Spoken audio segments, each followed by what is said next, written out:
All right, welcome to another episode of Simple Life Philosophy. It is October 9th, Thursday. This is kind of embarrassing. I started this video and I was not holding my microphone. I literally was talking for like 5 or 6 minutes and realized my microphone's over there on my passenger seat.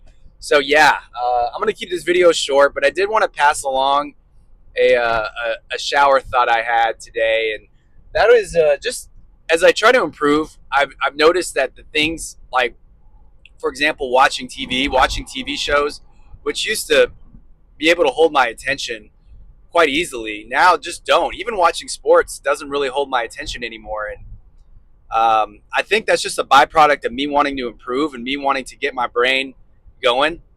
And I think it's just like developing a disgust for that past self, your previous self, that did and engage in those habits that really provide no, I don't know, output for you, or no real long term benefit for you. It's just short term gratification. Again, it's just cheap dopamine.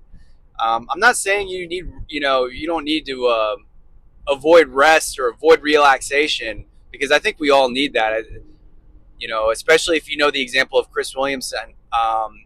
He's a content creator out there that's kind of going through some health problems. I think if you redline your body too long, and granted, I'm a headline reader nowadays, so I don't know the full story of his condition.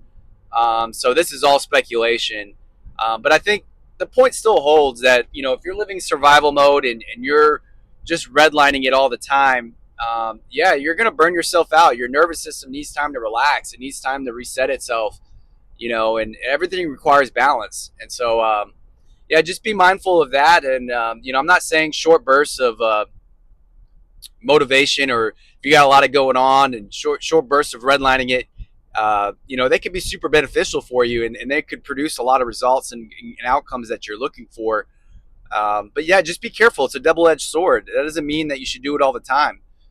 You really have to look out for your health. You have 1,000 problems until you have a health problem. Then you just have one problem.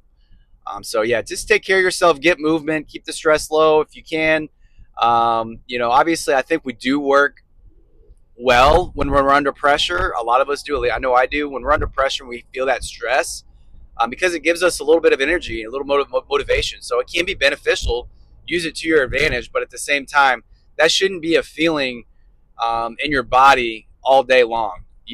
That should just be something, that bursts of time in during the day, and then you should have that relaxation time. And with that said, you don't want to have too much relaxation time, which is something I'm guilty of. And I think something I can use to combat that is just trying to develop a little bit more disgust of my previous self that would engage in TV watching and maybe mindless video games or phone games or doom scrolling or whatever it is.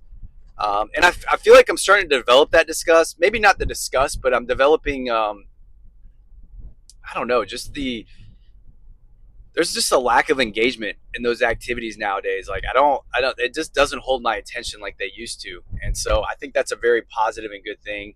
I'm going to continue to work on that. I think one thing that could help out a lot is having like a clear disgust and a clear repulsion of me engaging in those activities. Like, I really want to be able in the morning to just be able to get up, get out of my bed and, not scroll and look at my computer, it's a lot of it. Just, I feel like you want to feel engaged in what's going on in the world. And so I'll get on Twitter and just try to read what's going on. But again, I'm a headline reader. I'm not really getting into the depth of things.